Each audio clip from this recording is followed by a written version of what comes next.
ভারত আর পাকিস্তান যুদ্ধ শুরু হলো। সর্বশেষ ভারত সীমান্তে সাদা পতাকা উড়াইয়া পরাজয় বরণ করতে বাধ্য হয়েছে।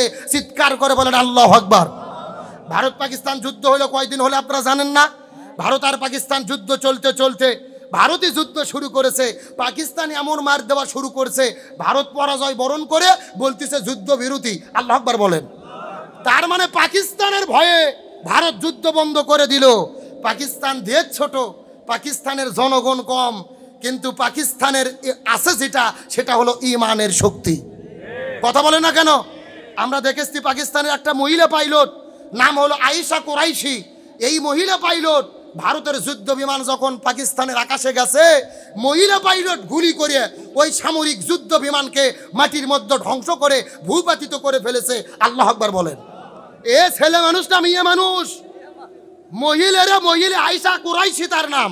ভারতের বিমান যখন ধ্বংস করা শুরু করলো, ভারত বলছে কাম সারছে রে, মেয়ে মানুষ যখন প্লেন ধ্বংস করা শুরু করছে, এখন বিরতি দেওয়া ছাড়া বুদ্ধি নেই। আল্লাহু আকবার বলবেন না?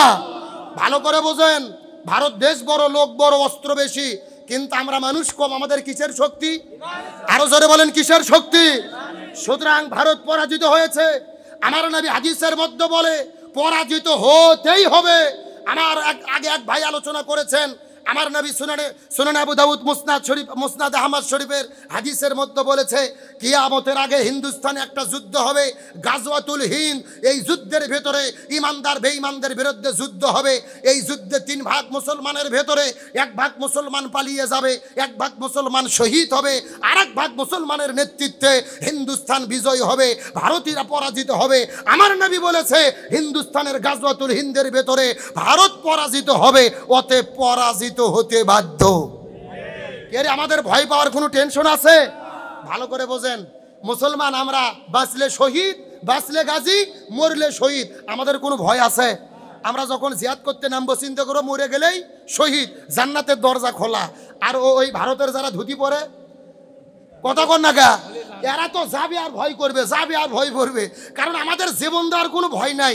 আমরা জীবন দিলে মরি না, বরং আল্লাহ আমাদের বাঁচায় রাখে। সুবহানাল্লাহ বলেন। তার কারণে আল্লাহ বলেছেন ওয়ালা তাকুলু লিমান ইউকতালু ফি সাবিলিল্লাহি আমওয়াত বাল আহইয়াউ ওয়ালাকিন লা তাশউরুন। আল্লাহু আকবার বলেন। যারা জীবন দেয় এরা মরে না, এদেরকে কে বাঁচিয়ে রাখে? সুতরাং আমি পরিষ্কার করে বলি, পাকিস্তান, আফগানিস্তান, বাংলাদেশ, চতুর্দিকে যে ইসলামী দেশগুলো রয়েছে, আমরা যদি একতাবদ্ধ হয়ে ভারতের বিরুদ্ধে দাঁড়াতে পারি, অস্ত্র ধরার দরকার নাই। সুন্নতি তরিকায় প্রসব করলে ওই প্রসবের ছোটে নরেন্দ্র মোদীর ভারতের গোমূত্রখুর, গোবর খাওয়া, ধুতি পরা হিন্দুরা ভারতে নিমজ্জিত, সাগরে নিমজ্জিত হতে বাধ্য হবে। আমাদের কাজ শুধু ইমানের বলে বলিয়ান হইয়া তাকবীর দিয়ে রাজপথে নামা। আল্লাহ কবুল করুক, আমিন কোন। একটা তথ্য আপনাদের দেই, শোনেন। এই যুদ্ধ আসলে লাগেনি, ভারত নিজেই লাগাইছে। লাগাইছিল কারণ কি? ওয়াকফ আইন সংস্কার করে ভারতে হাজার হাজার মসজিদ মাদ্রাসা ভেঙে দিচ্ছে। পৃথিবীর নজরটাকে এখান থেকে দূরে সরে নেওয়ার জন্য নিজেরাই ষড়যন্ত্র করে পাকিস্তানে হামলা করে ঘটনা ঘটাইয়া আবার ঠেলাত পরে যুদ্ধ বিরতি দিল। পাকিস্তানকে বলতে চাই, বাংলাদেশ সরকারকে বলতে চাই, আমাদের প্রস্তুত থাকতে হবে, সময় মতো দাঁত ভাঙা জবাব দিতে হবে। তাহলে নবীকে যদি অনুসরণ করতে চাই, নবীর মতো রাষ্ট্রপতি হতে হবে, নবীর মতো জিহাদের ময়দানে নামতে, জোরে বলেন জিহাদের ময়দানে নামতে। আমার প্রিয় বন্ধুগণ, মুসলমান ভাইরা গভীর মনোযোগ লক্ষ্য করুন, নবীজিকে কেমন ভাবে অনুসরণ করবেন। আর একটা তথ্য দেওয়ার পরে সামনের দিকে চলে যেতে চাই। 1 নয় 2 নয়, আল্লাহ 3 জায়গায় একই বক্তব্য দিয়েছেন। কি বললেন? আল্লাহ বলেন আমি আমার নবীকে পৃথিবীতে প্রেরণ করেছি শুধু নামাজ পড়ার জন্য না, শুধু হজ করার জন্য না, শুধু যাকাত দেওয়ার জন্য না। নবীকে নবী হিসেবে প্রেরণের উদ্দেশ্য হলো পৃথিবীর সমস্ত মতবাদের ওপরে ইসলামকে বিজয় করার জন্য। চিৎকার করে বলেন আল্লাহু আকবার। তাহলে নবীজির মিশন এবং ভীষণ ছিল কাকে বিজয় করা? কোরআনকে বিজয় করা। জোরে বলেন কাকে বিজয় করা? আরো জোরে বলেন। এখন বলেন শুধু কি নবীরই দায়িত্ব ছিল কোরআন বিজয় করা, নাকি সবারই দায়িত্ব? না, ভালো করে লক্ষ্য করেন, শুধু আমাদের নবীর দায়িত্ব এটা নয়, বরং এই পৃথিবীতে যত নবী রাসূল আল্লাহ প্রেরণ করেছে সব নবী রাসূলের একই দায়িত্ব ছিল। বলেন আল্লাহু আকবার। আল্লাহর কোরআন বলেন ওমা ওয়াসাইনা বিহি ইব্রাহিম ওয়া মুসা ওয়া ঈসা আন আকিমুদ্দিন ওয়া লা তাতাফাররাকু ফি। আল্লাহ বলে গভীর মনোযোগ লক্ষ্য করো, এই জমিনের ভেতরে হযরতে মুসা, ঈসা, ইব্রাহিম আলাইহিস সালাম আমি যত নবী রাসূল প্রেরণ করেছি সব নবী রাসূলের দায়িত্ব ছিল তারা যেন জমিনে দ্বীন কায়েম করে। তোমরাও যদি মুসলমান হও আন আকিমুদ্দিন, এই জমিনে দ্বীন কায়েমের আন্দোলন করো। ওয়া লা তাতাফাররাকু ফি, এই ব্যাপারে কোনো মত পার্থক্য করা যাবে। গভীর মনোযোগ, শেষ মেসেজটা ভালো করে মাথার মধ্যে ঢোকান। আল্লাহ কোরআনের ৮২ জায়গার মধ্যে বলেছেন আকিমুস সালাওয়াতুজ যাকাত, তোমরা নামাজ কায়েম করো, যাকাত প্রদান করো। তবে নামাজ আর যাকাতের ব্যাপারে ওয়ালা তাতাফাররাকু ফি, তোমরা দলাদলি করো না, এমন কথা আল্লাহ কোরআনে বলে নাই।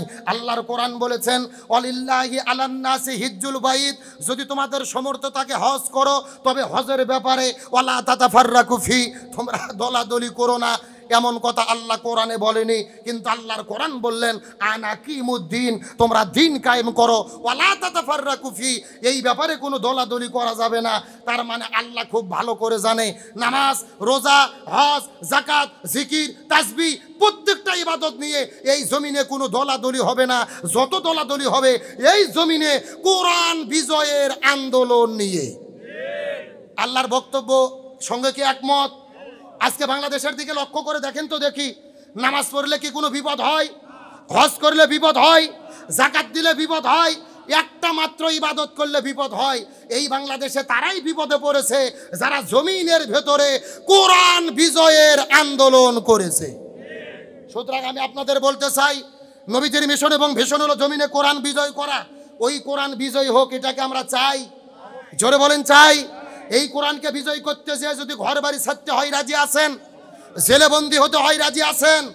আমাদের কোরআনের পাখি শহীদ আল্লামা দেলওয়ার হোসেন সাইদি, তাকে হত্যা করে বিদায় করা দেওয়া হলো। তার কোনো অপরাধ ছিল না, তার অপরাধ একটা, তিনি এই জমিনে কোরআন বিজয়ের আন্দোলন করেছিল। আরো জোরে বলে না কেন? কিন্তু আল্লামা সাইদিকে তারা জেলখানার মধ্য থেকে বের করে হসপিটালে ভর্তি করে ইনজেকশনের সিরিজে বিষ ঢুকাইয়া আল্লামা সাইদির শরীরে বিষ প্রয়োগ করে তারা বিদায় করেছে। আর গতকালকে সেই আওয়ামী লীগকে নিষিদ্ধ করে দিয়েছেন কে? এটা কিন্তু আল্লাহর ফায়সালা, এটা কিন্তু আল্লাহর পরিকল্পনা। গতকালকে দেখলাম কিছু কিছু যুবকেরা রাস্তায় মিছিল করতেছে আর ঘোষণা করতেছে একটা শোক সংবাদ, শোনো, আওয়ামী লীগ নামক দল রাত 11টায় মৃত্যুবরণ করেছে। ইন্না লিল্লাহি ওয়া ইন্না ইলাইহি রাজিউন। আল্লাহু আকবার বলেন। যেই দৃশ্য দেখার পরে কলিজা ঠান্ডা। যেই আওয়ামী লীগ ইসলামকে শেষ করতে চাইলো, ওই আওয়ামী লীগের কবর রচনা হলো। ছেলে পেলে ইন্না লিল্লাহ বলে রাজপথে ঘোষণা করতেছে। এগুলো কার খেলা? আল্লামা সাইদিকে হত্যা করেছে। আপনারা জানেন জানাজার নামাজ পর্যন্ত পড়তে দেয়নি, জানাজা পর্যন্ত করতে দেয়নি, কবর জিয়ারত পর্যন্ত করতে দেয়নি। এমনকি মসজিদে মসজিদে দোয়া করার জন্য আলেমদের চাকরির থেকে তারা বাদ দিয়েছিল। স্বৈরাচার আওয়ামী লীগকে বলতে চাই, ওই ডাইনি হাসিনাকে বলতে চাই, আল্লামা সাইদিকে হত্যা করেছো, জানাজা বন্ধ করেছো, কবর জিয়ারত বন্ধ করে দিয়েছো। আল্লাহর কি খেলা? আল্লাহ তোমাদেরকে এই জমিন থেকে নিষিদ্ধ করে দিয়েছে। সুতরাং যারাই আলেমদের বিরুদ্ধে লাগে তাদের ব্যাপারে কে ফায়সালা করে? আরো জোরে বলেন। সুতরাং এই আওয়ামী লীগ দল থেকে বাংলাদেশের সব রাজনৈতিক দলকে শিক্ষা নিতে হবে। যারা আবার সামনে জুলুম করা শুরু করবে তাদেরও একই পথে দৌড়তে হবে। কতক্ষণ না গা? তাহলে আসেন, আল্লামা সাইদি যে আন্দোলন করেছিল, কি বিজয়ের আন্দোলন? আরো জোরে বলেন।